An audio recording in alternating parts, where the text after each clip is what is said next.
Assalamualaikum warahmatullahi wabarakatuh. Bismillahirrahmanirrahim. Alhamdulillahi rabbil alamin. Nahmadullah ta'ala wa nashkuruh. Wa nusalli wa nusallimu ala sayyidina Muhammadin alladhi ballagha risalah. Wa adda al-amanah. Wa nasaha al-ummah. Hatta atahu al-yaqina wa ala alihi wa sahbihi ajma'in. سبحانك لا علم لنا إلا ما علمتنا إنك أنت العليم الحكيم رب اشرح لي صدري ويسر لي أمري واحلل عقدة من لساني يفقه قولي أما بعد فإن أصدق الحديث كتاب الله وخير الهدي هدي محمد صلى الله عليه وسلم وشر الأمور محدثاتها وكل محدثة بدعة وكل بدعة ضلالة وكل ضلالة في النار ثم أما بعد. InsyaAllah kita sambung pada muka surat 181 syarah Aqidah At-Tahawiyah, terjemahan Profesor Hasan Kasan yang diterbitkan oleh Jakim, jilid kedua. Jilid kedua 181 di bawah matan qala al-imam Abu Ja'far At-Tahawi rahimahullah wa nara as-salata khalfa kulli birrin wa fajirin min ahli al-qiblah wa ala man mata minhum. Dan kami berpandangan boleh solat di belakang orang-orang yang baik dan orang-orang yang jahat di kalangan ahli qiblah. Dan harus solat ke atas mereka, iaitu ketika mereka meninggal.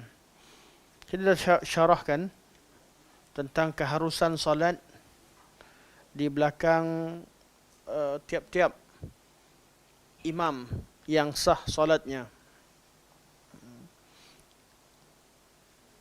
Cerita tentang keharusan.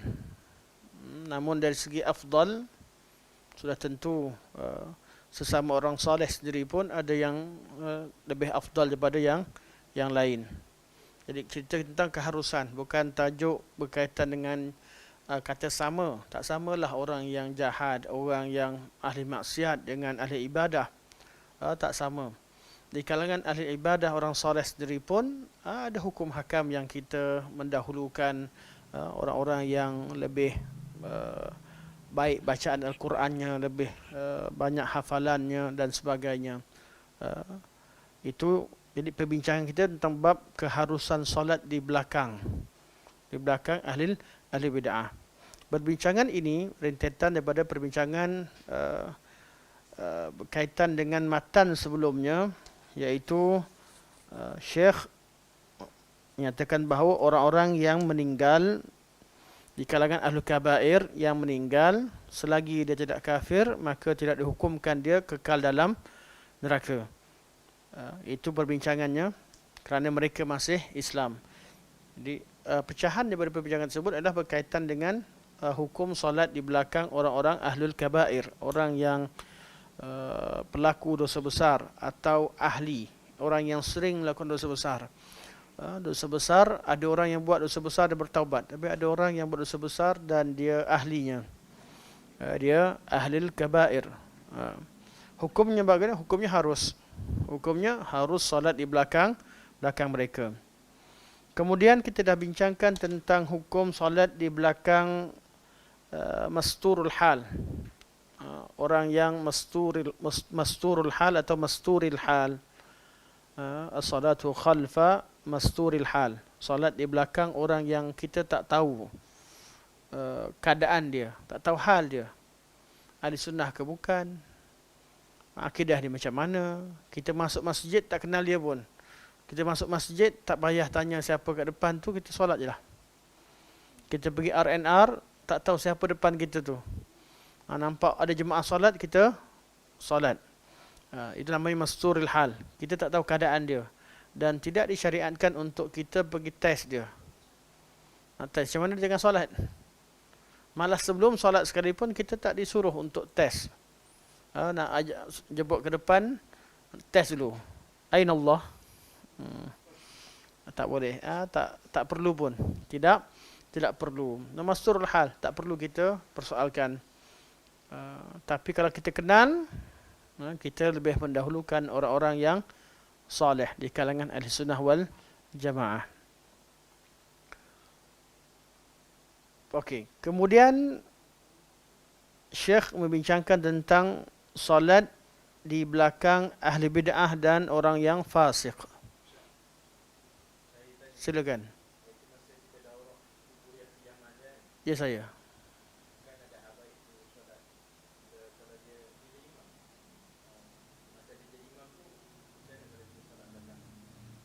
Solat belakang dia masa hari itu dah jadi imam, hukum macam ni lah.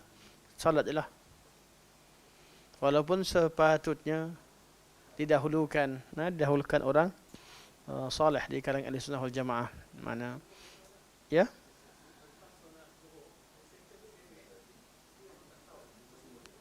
Yalah. Masur hal lah keadaannya, tak masalah.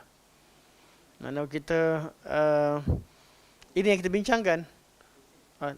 Ini yang kita baca hari ini. Soalan tu yang akan kita bincangkan hari ini insya-Allah. Okey. Bagus soalan tu. Bagus. Praktikal yang berlaku di tempat kita. Okey. Qala al-Imam Ibn Abil Izz Al-Hanafi rahimahullah. I'lam rahimakallah wa iyana. Ketahuilah wahai fulan yang semoga Allah Subhanahu wa taala merahmati kamu dan kami.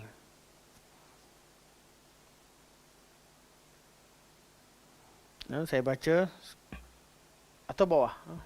Kita baca dari atas daripada perenggan 1. Ketahuilah semoga Allah Subhanahu wa taala merahmati kamu dan kami bahawa adalah harus sembahyang di belakang seorang yang tidak diketahui melakukan bid'ah dan fasik, iaitu masturil hal. Tak tahu dia buat bid'ah ataupun fasik. Ini disepakati oleh semua imam. Bukan termasuk dalam syarat berimamkan makmum mesti mengetahui i'tiqad imamnya. Bukanlah termasuk dalam syarat berimamkan makmum mesti mengetahui i'tiqad imamnya. Dan tidak perlu juga mengujinya dengan bertanya, apakah i'tiqad kamu? Sebaliknya dia boleh bersembahyang di belakang orang yang tidak diketahui keadaannya. Ini yang kita bincangkan tadi. Sekalipun, kata Syekh, dan kalam ini merupakan kalam Ibn Taymiyah rahimahullah, sekalipun di belakang orang yang melakukan dan mengajak kepada bid'ah, atau sekalipun, barakallahu fiik, jazakallahu khair, sekalipun di belakang orang yang melakukan dan mengajak kepada bid'ah,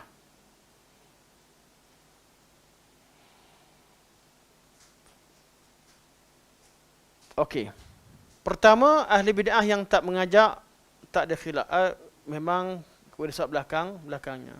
Sekarang ni solat di belakang ahli bid'ah yang memang dia mengajak kepada bid'ahnya. Di sini ada khilaf. Tapi kita tengok pandangan Syekh. Syekh itu sekalipun di belakang orang yang melakukan dan mengajak kepada bid'ah, dia lahir dalam masyarakat ahli bid'ah atau dia bersama ahli bid'ah, dia bukan setakat pengamal tapi dia pendakwah dan mengajak manusia kepada bid'ah. Atau seorang fasik yang jelas kefasikannya, sedangkan dia imam dilantik dan tidak mungkin sembahyang jemaah diadakan kecuali dengan berimamkannya. Tolong gariskan kalimah sedangkan dia imam dilantik. Imam yang dilantik. Jadi kalau kita pergi kat mana-mana, tak boleh kita pergi ramai-ramai, dia dah jadi imam yang dah bertugas itu, imam belakang, hari ini ada kami ramai, kami nak jadi imam. Tak boleh. Nah, dia dah dilantik di situ sebagai imam yang murattab, yang telah ditentukan oleh pemerintah. Imam-imam ini dia solat, kita sampai masa kita solat di belakangnya. Walaupun dia ahli bid'ah yang mengajak kepada bid'ahnya. Ulama khilaf bila berlaku ahli bid'ah yang mengajak bid'ah tadi, ketika dia didahulukan. Kita ada pilihan. Tapi kalau tak ada pilihan, seperti kita, pertama kita tak tahu keadaan dia. Yang kedua, memang tahu. Masuk waktu kita ada di sana, di masjid, dan dia memang imam, dilantik, maka kita diharuskan solat di belakangnya. Kerana asal hukum solat di belakang imam ni adalah sah. Orang yang sah solatnya, maka sahlah dia jadi imam. Itu hukum asal.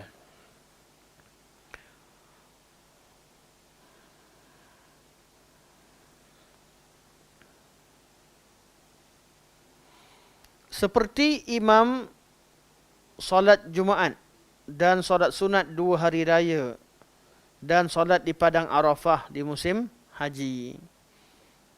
Jangan pula pergi haji, tak pergi solat Jumaat. Sebab apa? Sebab alasan itu imam tak ada bid'ah tu. Dan nyai masalah lagi, kita akan bincang tentang bid'ah kejap lagi, sikit je insya-Allah. Makmum boleh solat di belakangnya mengikut pendapat salaf dan khalaf. Jadi kalau imam tu dah dilantik atau dia jadi imam solat Jumaat, tak boleh kita tak solat. Yang salahnya siapa? Kalau kita tak solat, nak solat kat mana lagi? Dia imam solat Jumaat. Kita meninggalkan kewajipan hanya dengan alasan dia ahli bid'ah.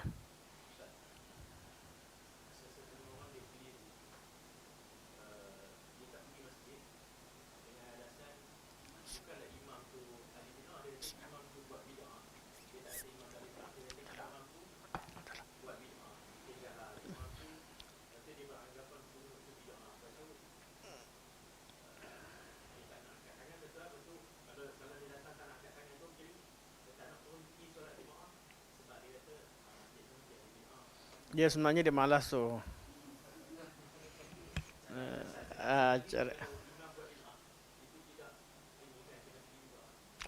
Bid'ah yang dibincangkan sini bukan bid'ah bid'ah amal yang furu' ini. Yang ini juga kita akan dalam bab memilih yang lebih afdal sajalah. Tapi bid'ah sini lebih bid'ah akidah. Bid'ah lebih kepada masalah akidah. Itu bid'ah yang masuk dalam 73 golongan. Tak ada pun bid'ah yang tak masuk, semua masuk. Tapi bid'ah yang beratlah. Manakala yang perkara khilaf, contoh yang contoh diberikan kunut sebagainya, ini bukan masuk masalah bid'ah. Kita masalah mana yang boleh khilaf, yang mana tak ada khilaf. Masalah yang boleh khilaf ialah masalah yang pada zaman Nabi berlaku khilaf dan Nabi tak marah. Contohnya ketika Nabi SAW hantar pasukan selepas perang Ahzab untuk mengepung Bani Quraidah. Ni biasalah masyhur. Nabi kata jangan sekali-kali kalian solat kecuali jangan sekali-kali kalian solat asar kecuali di kawasan Bani Quraidah. Okey, kita tahu masyhur kisah ni. Sahabat pun masa dengar semua faham. Arahan Nabi jelas. Semua faham. Sampai tengah jalan masuk waktu asar. Masa tu baru tahu, rupanya dia faham lain. Ada yang faham bila masuk waktu asar jangan solat kecuali solat di Bani Quraidah. Tunggu sampai sana baru solat. Yang lain kata maksud Nabi tadi suruh cepat-cepat pergi ke Bani Quraidah. Okey, sekarang berlaku khilaf. Bukan menolak tak nak ikut Nabi. Bukan tak rujuk dalil, tapi ada perbezaan dalam memahami dalil yang muhtamal, dalil yang ada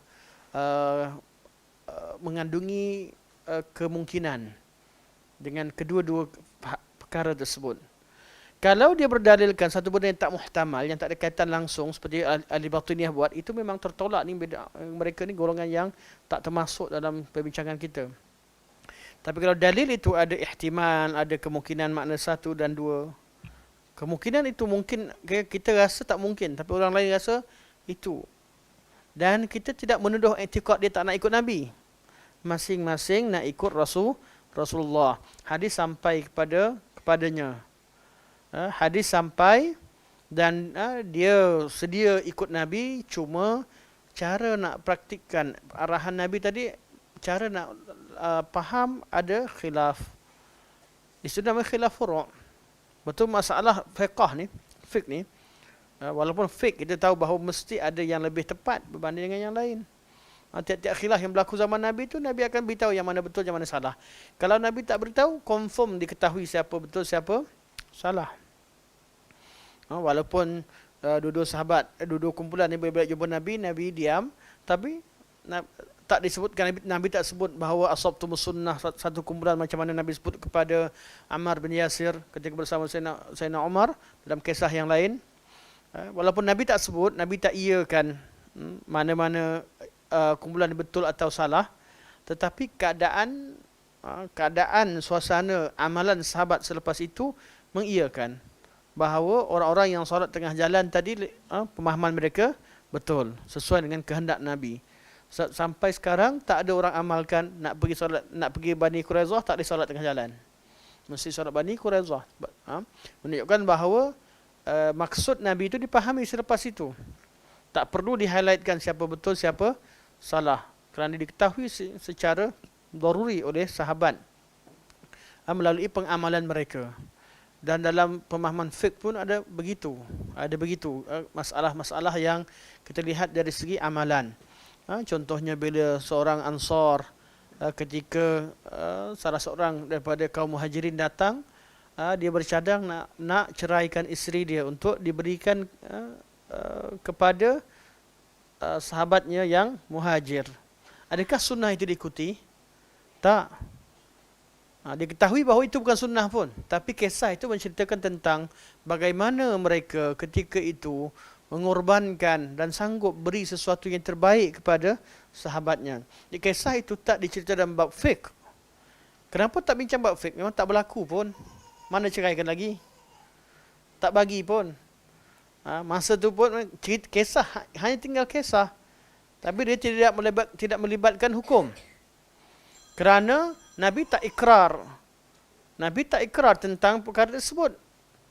Nabi pun tak larang sebab benda itu tak terjadi. Memang tak terjadi. Tapi yang kita ceritakan adalah bagaimana kesungguhan mereka untuk membantu saudara-saudara mereka, kaum Muhajirin. Jadi keadaan tertentu. Jadi fiqh dalam memahami peristiwa tertentu itu perlu. Okey. Jadi khilaf, sebab itulah khilaf dalam masalah fiqh, walaupun kita perlu cari yang mana lebih kuat, yang mana lebih tepat dengan kehendak Nabi SAW, namun ada ruang untuk khilaf. Kenapa ruang untuk khilaf? Bukan kita nak khilaf, kita nak yang sahih. Tapi keadaan itu tak mampu kita takkan mampu hilangkan khilaf secara mutlak. Manusia itu sentiasa berbeza pandangan. Tetapi berbeza pandangan dalam perkara-perkara ketaatan atau melakukan kebaikan. Contohnya perbezaan masalah fiqh. Fiqh ni bukan masalah fiqh yang mereka khilaf sekarang. Mereka masing-masing nak laksanakan perintah Nabi. Cuma bila nampak hadis tadi, mereka tak tahu nak laksanakan macam, bukan tak tahu, mereka faham lain-lain. Berbeza dengan golongan ahli bid'ah yang menolak hadis atau anti hadis. Golongan anti hadis mereka jelas ahli bid'ah. Ahli bid'ah. Kita cerita dan 73 golongan ini ialah orang-orang yang tidak berada di atas jalan Nabi dan sahabat Nabi SAW. Bila Nabi sebut 73 golongan, Nabi kata kaum Yahudi telah berpecah kepada 70 golongan. 70 golongan atau 71 golongan. Mana 71 golongan, 70 ke neraka, 1 ke syurga. Begitu kaum Nasara telah pecah pada 72 golongan, 71 ke neraka, 1 ke syurga. Dan umat ini akan berpecah pada 73 golongan. 73 golongan, 72 ke neraka dan 1 ke syurga. Jadi yang paling banyak pecah siapa? Adalah. Yang paling banyak pecah siapa? Yahudi lah. Zaman tu pun dah 70 golongan. Nabi kan dia Nabi kata sebab tu Nabi wallazi nafsi biyadihi sataftariqu hadhil ummah. Nabi bersumpah demi yang jiwaku berada di tangannya, umat ini akan berpecah. Masa tu belum pecah. Dan sahabat tak terfikir. Tak ada dalam benak pemikiran mereka. Dari mana kita tahu? Sebab Nabi bersumpah. Uslub balaghah mengatakan bahawa apabila Nabi SAW dalam ayat Quran mana sekalipun adanya sumpah dan adanya takkid, ada adawat takkid, artinya orang yang dengar tadi memang tak terfikir, ataupun kalau kita tak sumpah dia tak percaya pun. Mana mungkin sahabat Nabi percaya kaum Muhajirin Ansar orang Islam boleh pecah. Mereka sanggup korban dan sanggup mati, sanggup berikan negara mereka, sanggup berikan anak isteri, sanggup berikan harta semua sekali.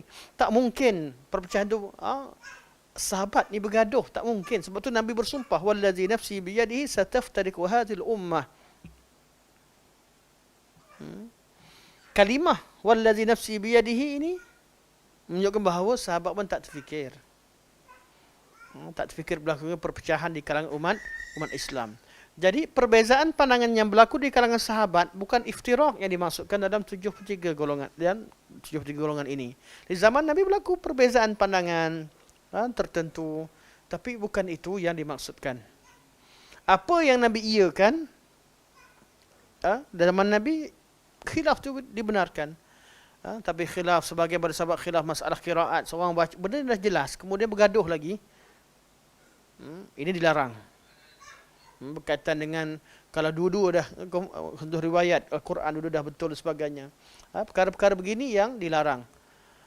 Dan orang-orang yang beragama dengan sesuatu yang tak diajarkan oleh Rasulullah sallallahu alaihi wasallam. Jadi 73 golongan, 1 ke syurga, 72 ke neraka. Okey, 72 ini dari kalangan umat Islam ke dari orang kafir? Umat Islam. Nah, sebab tu khilaf di sini bukan khilaf fiqhi. Bukan khilaf fiqh. Khilaf sini yang 72 golongan adalah khilaf akidah atau usul. Khilaf dalam perkara usul, bukan dalam perkara furu'. Usul artinya suatu perkara yang dah disepakati, diijma' dan diketahui ianya sebahagian daripada agama secara darurah, secara pasti. Ia benda yang Nabi dah sebut, sahabat sebut dan mereka ijma', kita tak boleh mukhalafah. 72 golongan ini, mereka menyelisihi apa yang telah disepakati dan ijma' oleh Nabi dan ijma' oleh sahabat Nabi sallallahu alaihi wasallam.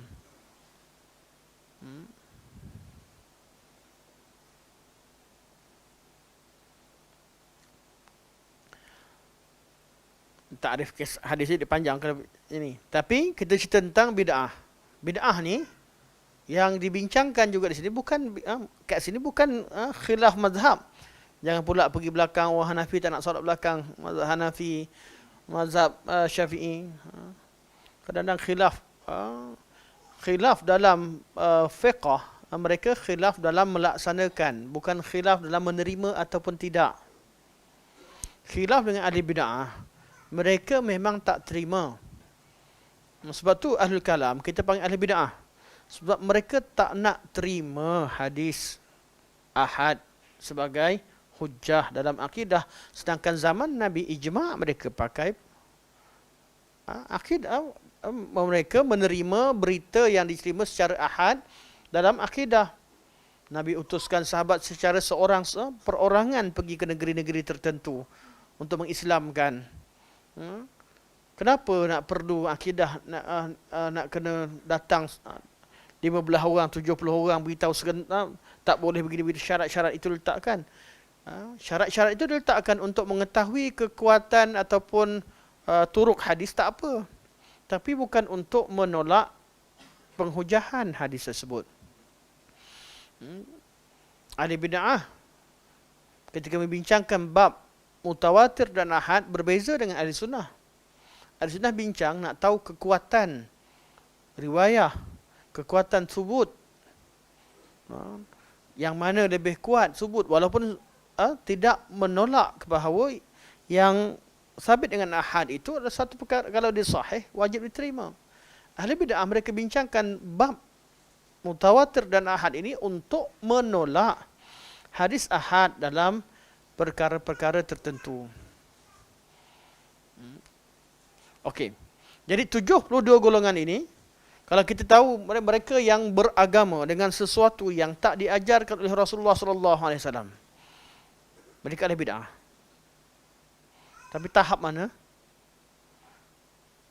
Sudah pasti salah. Mereka yang tidak beragama dengan agama diajarkan oleh Rasulullah, tidak syak lagi mereka melakukan bid'ah. Tapi nak letakkan mereka sebagai ahli bid'ah secara khusus, hukumkan, kita perlu tengok mereka berasal daripada mana, apakah asalnya. Kalau orang ahli sunnah tersalah buat bid'ah atau tak tahu dan sebagainya, kita tak boleh hukumkan dia sebagai ahli bid'ah. Bila kita dalam hukum ni ada dua bab hukum ni. Satu hukum sebagai ahli bid'ah, yang kedua hukumkan sebagai kafir. Okay. Kafir cerita dah. Sekarang tentang ahli bid'ah. Okay. Nanti dalam banyak-banyak bid'ah itu dihukumkan pula ada bid'ah yang jatuh kepada kufur, ada yang tidak, yang masih kekal dengan Islam. Jika sebut bid'ah ni secara umumnya dia masih dalam lingkungan umat Islam. Nanti ada perbincangan selepasnya bid'ah yang sebahagian pada bid'ah ada yang melampaui, bukan setakat terkeluar daripada sunnah tapi terkeluar daripada Islam. Itu perbincangan kedua. Kalau hukumkan bahawa ini bid'ah, artinya mereka bukan mereka saya, pemahaman itu bukan daripada ahli sunnah wal jamaah.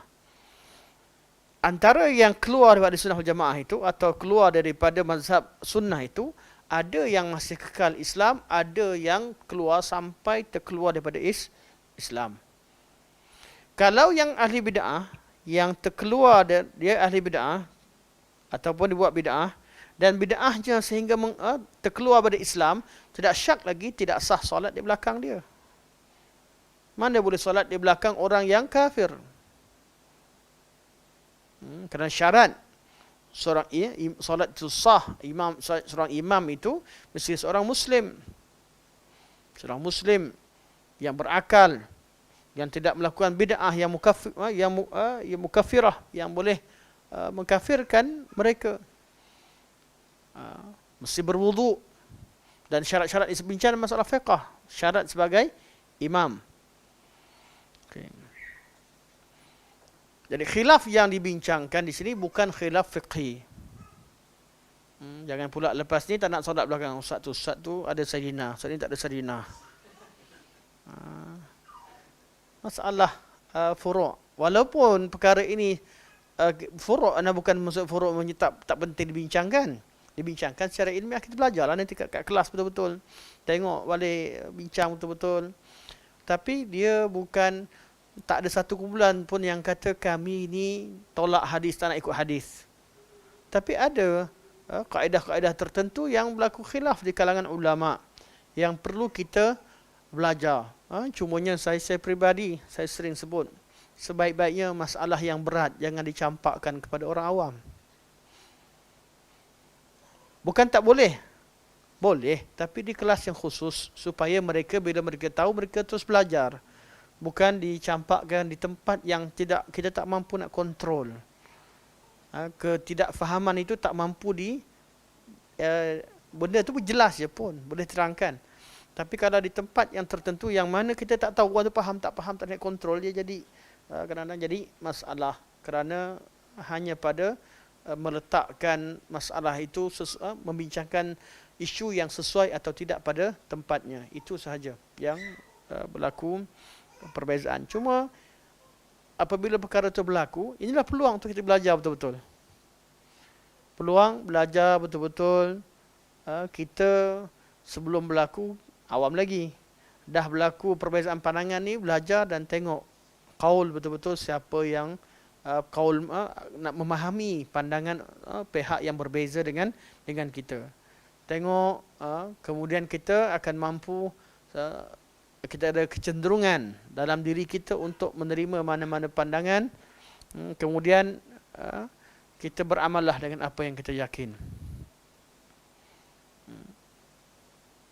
Okey. Sesiapa yang meninggalkan sembahyang Jumaat dan sembahyang jemaah di belakang imam yang fajir. Ini soalan Abu Eti tadi. Sesiapa yang meninggalkan sembahyang Jumaat dan sembahyang jemaah di belakang imam yang fajir adalah merupakan seorang yang melakukan bid'ah mengikut kebanyakan ulama. Dia dah yang ada bid'ahnya. Tak nak solat. Dia tak nak solat. Ni kalam Ibn Taimiyah rahimahullah. Siapa yang meninggalkan solat Jumaat dan solat jamaah di belakang imam ahli bid'ah, maksudnya dia tak solat. Jemaah pergi masjid tidak, solat Jumaat pun tidak. Alasan imam tu ahli bid'ah. Dia adalah pelaku bid'ah. Pendapat yang sahih, dia boleh bersembahyang di belakang imam itu dan tidak payah mengulang semula sembahyangnya. Ini tarjih Syekh. Khilaf di kalangan ulama nak ulang balik atau tidak. Mazhab Abu Hanifah kena ulang balik. Kalau pergi masjid, tiba-tiba yang jadi imam tu memang Syiah mana datang, yang memang pekat, yang memang Syiah yang ini. Okey, untuk jaga kemaslahatan umat, solat Jumaat tadi tak apa solat. Kerana mungkin dia tetamu rasmi ke, keadaan tertentu, adalah keadaan yang kita tak jangkakan. Kalau tak, boleh pilih masjid lain. Dan awal-awal lagi, boleh pilih masjid, bukan tak boleh. Pilih yang mana masjid yang atau imam yang kita redha dengannya. Bukan salah. Boleh. Tapi kalau kita dah sampai, kita katalah imam tengah khutbah, kita pun tak tahu siapa. Khutbah pelik sikit. Atau khutbah betul, tiba-tiba imam naik, mana tahu siapa. Kan? Solat. Jangan tinggalkan solat. Kalau tahu siapa dia, oh dia ni lah tak terima hadis, oh cikgu kahar rupanya imam tadi. Contohnya, minta maaf. Ish, dia. Nak ulang balik kita ulang. Abu Hanifah kata ulang balik. Jumhur kata jangan ulang. Tak perlu ulang. Solat itu sah. Kesalahan dia pada dirinya. Tapi ceritanya sebelum ceritanya contoh saja, orang tak kenalah, dia dah tak tahulah hukum, dia dah mengaku jadi Nabi dia kufur lah, kita tengok pada pengakuannya. Tapi kalau dia masih Islam, kalau dia Islam, selagi dia masih Islam, tak perlu kita ulang solat semula. Kenapa? Untuk menjaga kemaslahatan. Perpaduan di kalangan ahli sunnah itu merupakan satu tuntutan syarak. Perpaduan sesama ahli sunnah itu satu tuntutan syarak. Perpaduan sesama umat Islam tuntutan syarak. Apatah lagi perpaduan sesama ahli sunnah wal jamaah. Sebab itu dalam masalah khilaf, walaupun kita khilaf dengan ahli bid'ah, jangan sampai khilaf kita sampai mewujudkan perpecahan sehingga mewujudkan keadaan tegang atau menumpahkan darah. Ini yang ulama bincangkan hukum solat di belakang ahli bid'ah. Yang memang bid'ahnya bid'ah yang besar, fasik. Bid'ah yang diketahui bahawa dia sebagai ahlinya.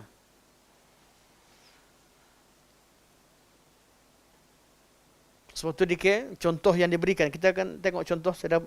Mungkin saya cerita awal kot. Saya dah cerita tentang Hajjaj, tapi di sini ada sebut lagi. Okey. Pendapat yang sahih dia boleh, okey, dia dah tadi. Ini kerana para sahabat radhiyallahu anhum bersembahyang Jumaat dan sembahyang jemaah di belakang imam-imam yang fajir. Dan mereka tidak mengulang semula sembahyang yang telah didirikan itu. Begitu juga dengan Anas bin Malik radhiyallahu anhu, seperti mana yang telah dinyatakan. Begitu juga dengan Abdullah bin Mas'ud dan sahabat lain. Mereka bersembahyang di belakang Walid bin Uqbah bin Abi Mu'ayth. Walid bin Uqbah salah seorang wali Kufah pada zaman mereka, zaman tabi'in, zaman sahabat, dan Ibn Mas'ud sembahyang di belakang dia. Dia seorang yang kadang-kadang dia tak boleh tinggalkan arak. Kadang-kadang dia minum arak. Lepas tu dia baca bagus. Dia datang dia jadi imam. Tapi ada juga kadang-kadang tu dia mabuk. Orang mana tahu dia jadi imam. Tertambah rakaat dan sebagainya. Kalau tahu dia awal-awal dia mabuk semua sekali, kalau ni jangan pergi masjid tu, masjid lain lah pilih. Dan sekarang dia pemimpin. Solat dah tentu lah. Dia ni kadang-kadang datang mabuk. Tapi hari tu tak tahu dia mabuk tak mabuk. Solat je lah belakang dia. Walaupun dia kalau dia tertambah rakaat, jangan ikut dia, tunggu sampai dia selesai. Hukum asalnya tak boleh solat di belakang orang yang hilang akal. Hukum asal. Tapi dalam keadaan begitu, kita ambil ihtimal yang paling ringan, dia terlupa. Atau dia keadaan sekarang, kalaulah ketika solat semua orang, dia seorang pemimpin, pemimpin yang kalau sifatnya zalim dan sebagainya, dan kita tak mampu nak ubah. Memang tak mampu dalam keadaan semasa, tak mampu nak ubah. Tak ada orang lain. Perbuatan meninggalkan solat di belakang atau mufarakah ramai-ramai itu tidak mendatangkan maslahah.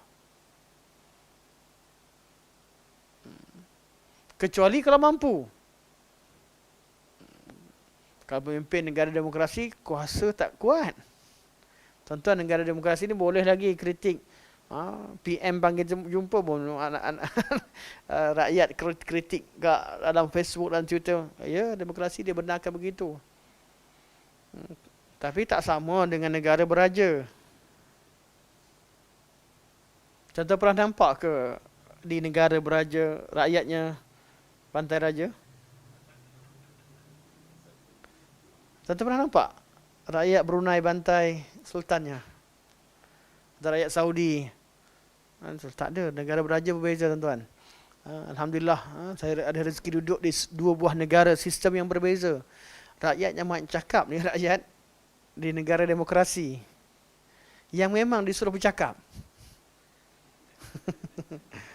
Rakyat negara beraja disuruh taat.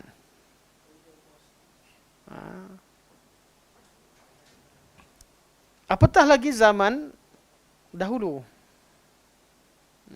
Ada yang kemudaratan kalau ada orang yang membantah. Sedangkan beliau meminum arak sehinggakan beliau mengimamkan sembahyang subuh mereka pada suatu ketika, mana bukan selalulah, pada suatu ketika sebanyak 4 rakaat. Subuh 4 rakaat. Kemudian dia berkata, dah selesai sembahyang ni, adakah aku telah menambah rakaat sembahyang kamu? Tadi dah 4 rakaat ke dia tanya? Tanya balik. Kata Ibn Mas'ud, kami akan sentiasa bersama engkau sejak hari ini dan menambah rakaat sembahyang. Kalau ikut pada qaul asalnya, bukan kali ini. Pernah juga waktu sebelum ni engkau pun tambah rakaat. Okey. Ceritanya bukan cerita orang tahu dia mabuk sembahyang belakang dia, tak. Dia sembahyang pun nampak normal je. Tapi cerita sekarang dia tambah rakaat. Dan dia pun tengok keadaan normal. Mungkin dia terlupa. Tapi dia minum arak. Orang kata mungkin dia mabuk.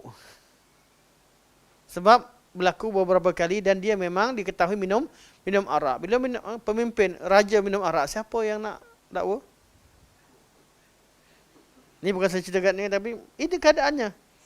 Hatta di negara demokrasi sekalipun ada undang-undang khas. Berbeza, dan itu keadaan yang dibincangkan dalam ini.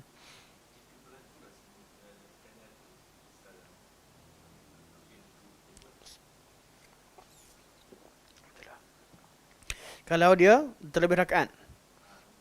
Ma-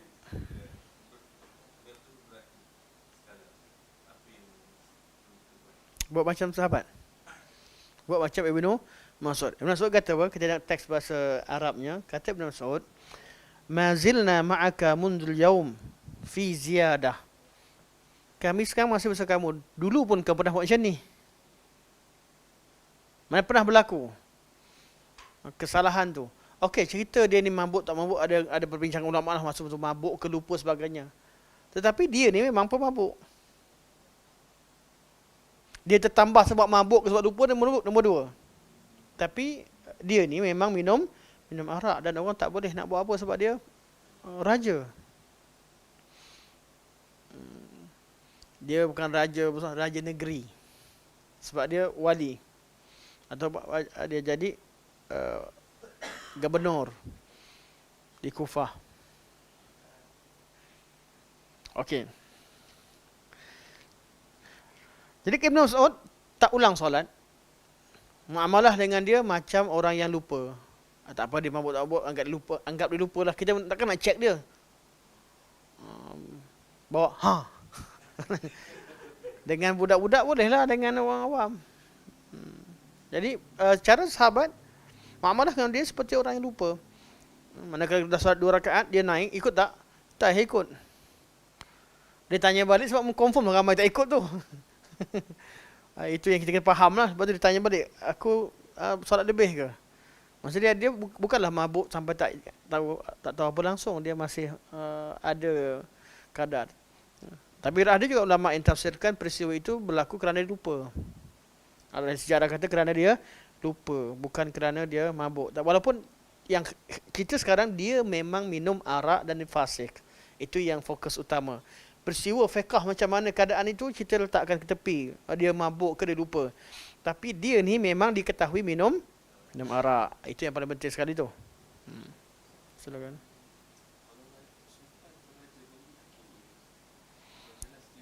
Tak berani jawab sini.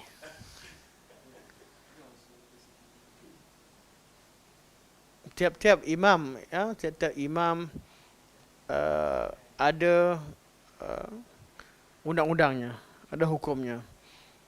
Ada ahlul hal wal aqdi yang ada di sekelilingnya yang berhak untuk menegur dan membetulkannya. Seperti hatta zaman khalifah dahulu, ada ahlul hal wal aqdi yang boleh menegur imam. Ditugaskan. Dalam Sahih Bukhari diriwayatkan bahawa apabila Uthman bin Affan radhiyallahu anhu dikepung keseorangan, bukan keseorangan, ada sahabat yang masuk, tapi Uthman bila dikepung, beliau tidak menggerakkan tentera. Uthman ketika kepung bukan tak mampu untuk lawan kumpulan yang datang mengepung.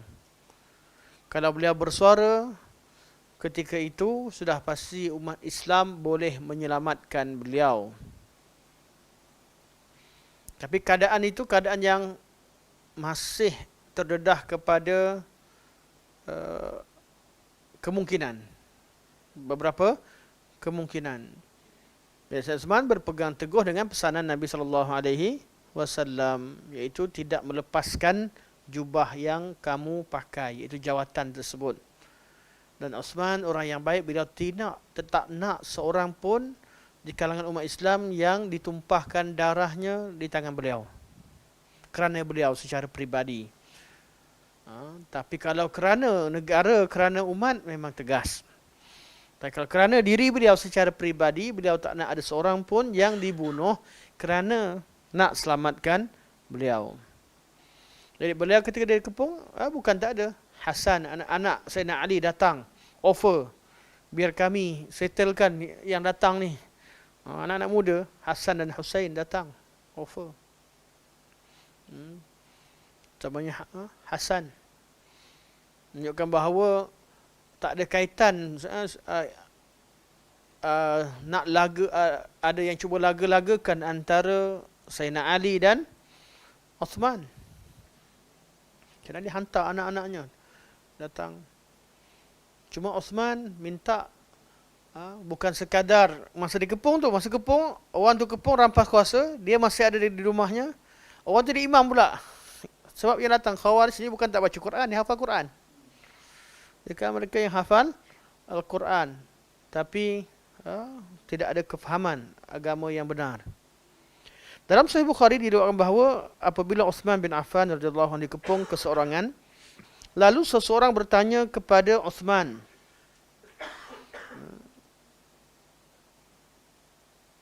yaitu Ubaidillah bin Adi bin Khiyar. Jadi dalam kitab bahasa, dalam nota kaki di kitab bahasa Arab.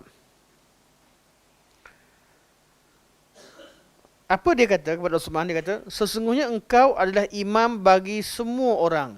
Imamun ammah, imam seorang khalifah. Yang mengimamkan solat, kamu tak boleh keluar rumah, kepung, orang tu kepung. Yang jadi imam tu pula, imam fitnah. Adalah imam fitnah, iaitu golongan Khawarij. Artinya, ada orang yang masuk, boleh masuk. Dan bercakap dengan Uthman. Nanti insyaAllah ada nanti kita. Tapi ceritanya ni dia berkaitan dengan, ada buku yang ditulis oleh Huqbah min at-Tarikh, yang ditulis oleh Syekh Uthman Khamis, yang ceritakan tentang peristiwa Sayyidina Uthman secara detail. Sangat-sangat penting untuk kita faham keadaan situasi pembunuhan Sayyidina Uthman bin Affan selepas daripada peristiwa yang kita bincangkan sekarang. Okey, apa jawab beliau? Wahai anak saudaraku, sesungguhnya sembahyang adalah amalan yang paling baik yang dilakukan oleh manusia. Apabila mereka berbuat baik, maka berbuat baiklah terhadap mereka. Dan apabila mereka berbuat jahat, maka jauhkanlah diri engkau dari mereka, dari menyakiti mereka. Kita tengok pada teks bahasa Arab, sebab dia teks kalam khalifah. Kata Sayyidina Uthman, ya bani akhi, wahai anak saudaraku, inna salata min ahsani ma ya'malun nas. Salat itu adalah amalan, antara amalan yang manusia buat, amalan terbaik yang manusia lakukan. Fa iza ahsanu fa ahsin ma'hum. Kalau mereka tengah buat baik, buat baiklah dengan mereka. Itu maksudnya fa iza ahsanu fa ahsin ma'hum. Wa iza asa'u, bila mereka buat jahat, fajtanib isa'atahum, jauhilah kejahatan mereka. Itu terjemahan yang lebih mudah faham. Jadi kalau solat ni benda baik, katalah kita duduk duduk kumpulan ni, ada seorang tu memang mulut laser, ataupun dia fitnah orang sana sini, dia tengah sembahyang, dia jadi imam, solat di belakang dia. Bab laser dia, bab nombor 2. Bab fitnah orang tu satu. Cerita kita sampingkan. Tapi dia tengah buat amalan yang paling baik dia, solat. Jadi solatlah dengan dia. Bila dia buat jahat, jangan buat jahat dengan dia. Ini kata Sayyidina Uthman bin Affan. Sedangkan yang imamkan tu, imam fitnah, ketua Khawarij, confirmlah masuk salah satu daripada 72 golongan. Okey. Kata Syekh,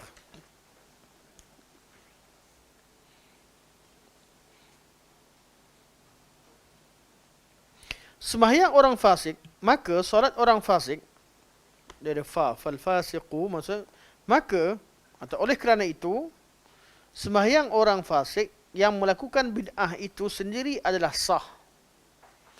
Apabila makmum bersembahyang di belakangnya, maka sembahyang tidak batal. Akan tetapi hukumnya makruh bagi ulama yang mengatakan makruh sembahyang belakang imam fasik kerana amar ma'ruf dan nahi mungkar adalah wajib. Ulama yang mengatakan makruh, saya buat khilaf awal tadi tu, yang akan dibincangkan. Ada ulama yang menghukumkan makruh salat di belakang ahli bid'ah. Dan Imam Ahmad Hanifah kata ulang balik. Ulang balik. Maksudnya tak sah lah. Tak sah. Kalau ahli bid'ah yang mukafirah, yang bid'ah dia sampai mengkafir, kita rasa dia Islam tak Islam. Kita pun rasa dia, yang dibuat ni sunnah ke tak sunnah? Itu bid'ah yang tidak ni. Tapi ada setengah bid'ah dia kafir ke Islam. Itu bid'ah mukafirah. Bid'ah yang kita tak tahu dia ni Islam ke kafir. Bid'ah dia tu boleh bawa dia keluar dari Islam. Contoh orang anti hadis, orang yang maki sahabat. Dia bid'ah mukafirah. Kita tak hukumkan dia kafir lagi, tapi bid'ah dia bid'ah mukafirah. Kita syak dia ni kafir ke Islam. Kalau bid'ah yang tidak mukafirah ni, bid'ah yang dibuat tu kita tahu confirm di Islam lagi. Cuma dibuat ni tak sunnah ni. Tak ikut sunnah Nabi ataupun apa yang dia buat bukan ajaran Nabi SAW. Bid'ah mukafirah ni adalah masalah-masalah yang kita syak keislaman dia. Untuk personal tu kita tak tahu dia kafir tak kafir. Kalau hukum dia kita yakin dia kafir, memang itu yang kita bincang, tak ada solat di belakang orang yang melakukan bid'ah yang mukafirah. Kerana dikhawatiri dia orang dia bukan Islam, dia kafir. Habis kafir, macam mana dia masuk dia macam dia solat? Kalau dia kafir takkan dia solat. Tu kata bid'ah mukafirah, kita tak kata kafir. Kita tak kata dia seorang kafir. Kita kata dia seorang yang melakukan bid'ah mukafirah. Bid'ah dia tu bawa dia ke kekufuran. Kita tak tahu dia kafir tak kafir. Tapi mungkin juga dia kafir, mungkin tidak. Seperti mana pengikut nabi-nabi palsu yang ada sekarang ni, dia tak ikut tapi duduk sekali. Nak kata dia sokong pun macam ya. Nak tengok kata dia nak ambil harta, ya juga. Kadang-kadang dia ikut, dia kata mati kejap orang tua ni. Emas banyak, dia kata duduk dulu. Kan? Ada je. Kan? Orang yang duduk dengan ni dia tahu pun dia salah. Tak apalah.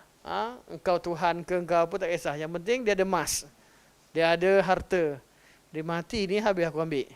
Kan jadi ada juga orang yang sedangkan dalam agama pun ada orang ambil kesempatan, apatah lagi dalam ahli bid'ah lebih teruk.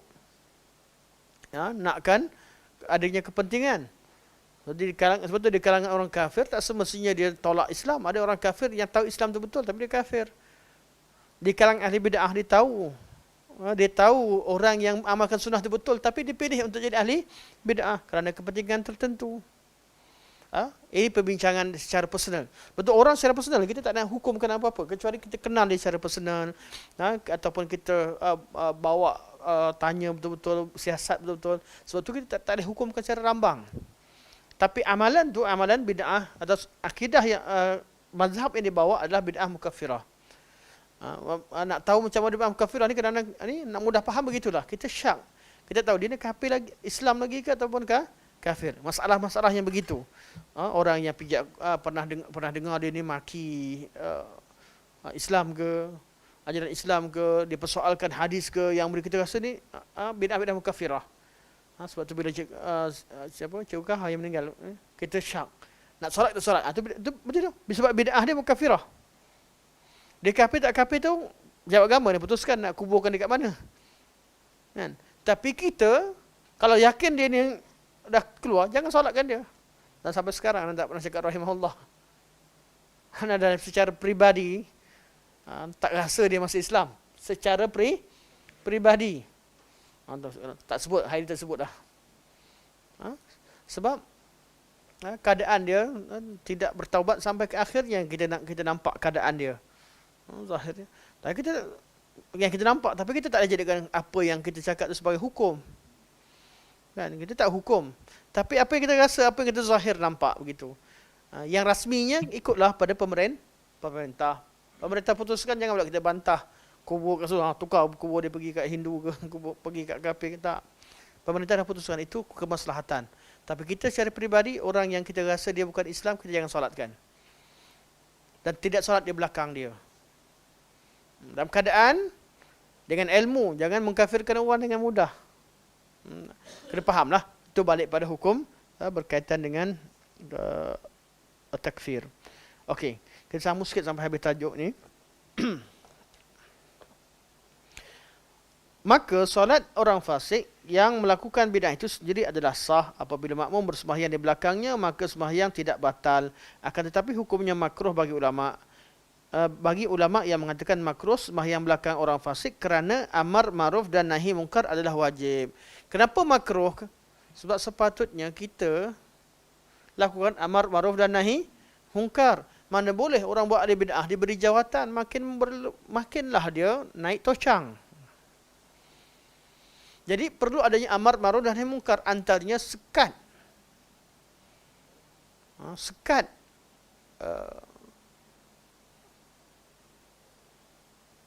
sekat apa dia? Sekat dia daripada jawatan-jawatan tertentu. Tujuannya apa? Dia ada kemampuan cerita. Dia ada kemampuan. Tujuannya apa? Supaya dia kembali kepada sunnah. Jangan angkat dia jadi pemimpin. Bila jelas dia sebagai ahli bid'ah. Dan itu diperlukan. Kenapa makruh solat di belakang imam ahli bid'ah? Bukan kerana solat tak sah. Kalau kita kata ahli bid'ah, artinya dia masih Islam. Kalau kita kata kafir, dia kafir. Cuma bid'ah mukafirah ni di antara dua. Bid'ah tapi kafir tak kafir, itu antara dua. Tu yang ulama kata lebih baik jangan solat di belakang dia. Tapi kalau bid'ah confirm Islam lagi, sebab tu tak ada seorang pun cerita ke imam kat negara kita kat mana-mana masjid, tak sah belakang masjid imam yang buat kenduri arwah ke apa, tak ada. Memang tak masuk lah, tak pernah pun orang yang belajar tak pernah keluarkan fatwa macam tu. Dihukumkan bid'ah macam mana sekalipun, tak pernah, tak ada. Memang ini pun yang kita belajar. Walaupun kita yakin bid'ah 100%, apatah lagi kita orang tu tak tahu macam-macam keuzuran yang kita berikan. Kalau betul-betul dia memang fighters, saya panglima kenduri arwah, tak apa pun. Saya ni panglima, saya nak lawan siapa yang berani kata ini. Dia kata, kita tak apalah, dia solat belakang dia. Sebab dia ni bukan bid'ah. Masalah yang kita khilaf kafir tak kafir pun, masalah kita berkhilaf sunnah tak sunnah. Jadi, tapi kalau ada yang lain lebih afdal, kita terima yang lebih afdal. Macam kita tadi.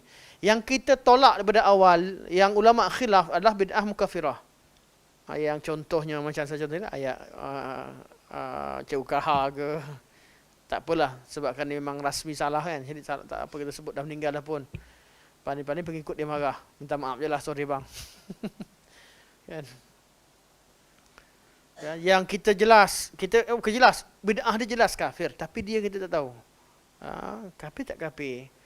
Ataupun kita yakin dia kafir, memanglah kafir, tak boleh ikut teruslah. Bid'ah mukafirah ni yang kita perlu elak. Manakala bid'ah-bid'ah yang tidak mukafirah, kita masih solat di belakang mereka. Dalam keadaan kita tahu, kita boleh pilih. Kalau mampu pilih, itu yang lebih baik. Kenapa? Sebab amar ma'ruf nahi mungkar adalah wajib. Kalau kita biarkan ahli bid'ah mengetuai ataupun dapat jawatan tertentu, dengan senang lenang, akhirnya yang tersebar adalah bid'ah. Nak hukumkan apa? Awak siapa? Kalau ahli bid'ah pegang jawatan semua sekali, memanglah kawasan itu akan tersebarnya bid'ah tersebut.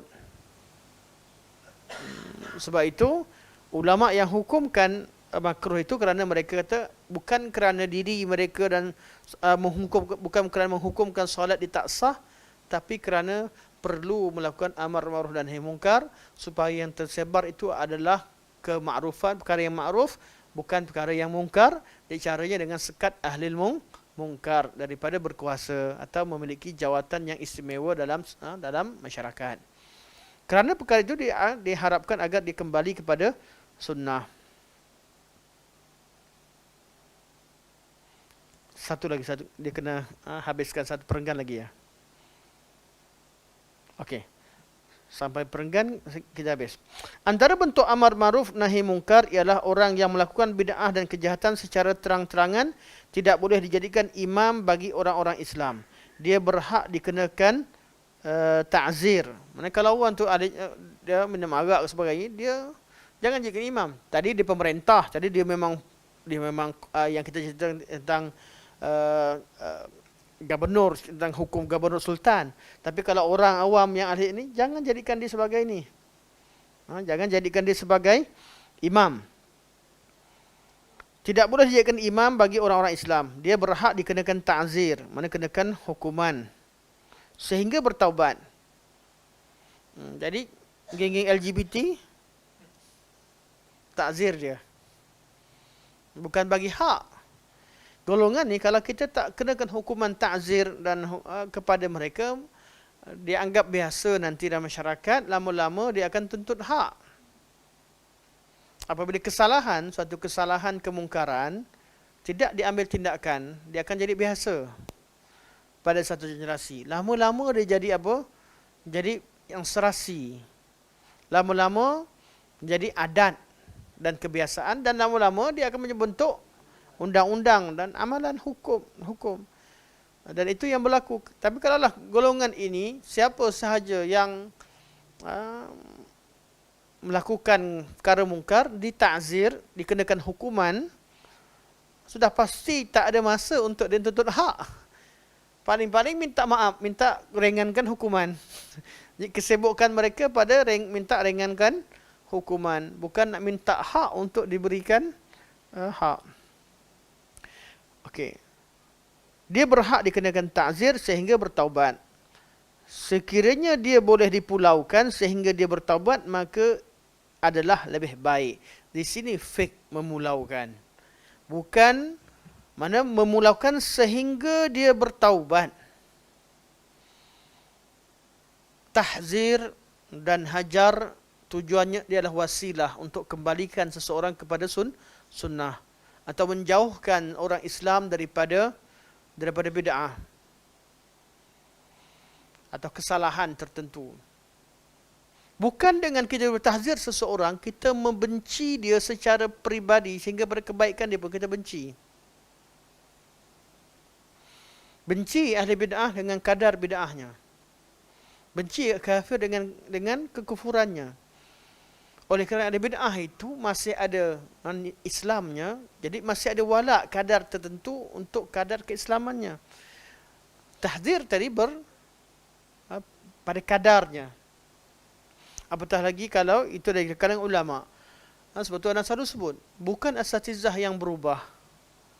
Isu berkaitan dengan Yusuf Qaradawi sebagainya. Bukan guru-guru yang mengajar ni berubah, tidak. Tapi prinsip perlu kita faham. Ketika beliau masih hidup, banyak fatwa beliau yang beliau fatwakan. Ada yang salah, cuma kita peringatkan, kita beritahu. Hormat, tetap hormat sebagai ulama. Tapi beliau meninggal, rahimahullah. Semoga Allah merahmati beliau. Kesalahan beliau yang salah boleh disenaraikan, dijadikan sebagai panduan. Supaya orang-orang datang kemudian tidak melakukan perkara tersebut. Di samping kebaikan beliau dibukukan. Fatwa-fatwa banyak perkara kebaikan yang lain. Di kadar kebencian kita kepada seseorang itu, benci artinya kadar wala dan bara kita, pada kadar kebaikan yang ada pada dia. Bukan kita bukan kita kami hanya bantah kesalahannya, bukan orangnya. Tak, kita bantah orang yang sekali lah, tapi dengan kadar kesalahan dia. Dengan kadar kesalahannya.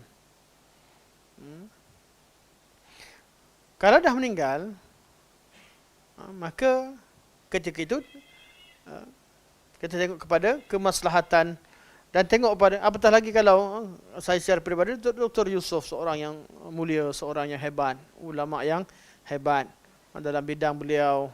Beliau salah, kesalahan besar ya, ada kesalahan-kesalahan besar yang kita perlu ingatkan dan kita bersama ulama yang menegurnya. Tapi kita tak tahu beliau, dan banyak perkara, banyak kesalahan besar beliau yang disebutkan, beliau pun dah kembali daripadanya. Asal dahulu beliau bila mengajak menyatukan antara Syiah dan Sunnah sebagainya, beliau juga menyatakan bahawa beliau telah kembali daripada seruan tersebut. Adalah beberapa kisah. Jadi benda-benda ini dibukukan, ditulis. Kalau orang awam punya, orang tak tulis, tapi ulama sebut ditulis. Jadi diperbincangkan. Tapi tidak bererti kita kena bila seorang tu pernah ditahzir dan dipulaukan, kita tidak memberi ruang untuk seorang itu bertaubat, untuk kembali, atau untuk melihat kebaikan-kebaikan yang ada pada dirinya pada kadar tertentu. Keadilan itu sangat perlu.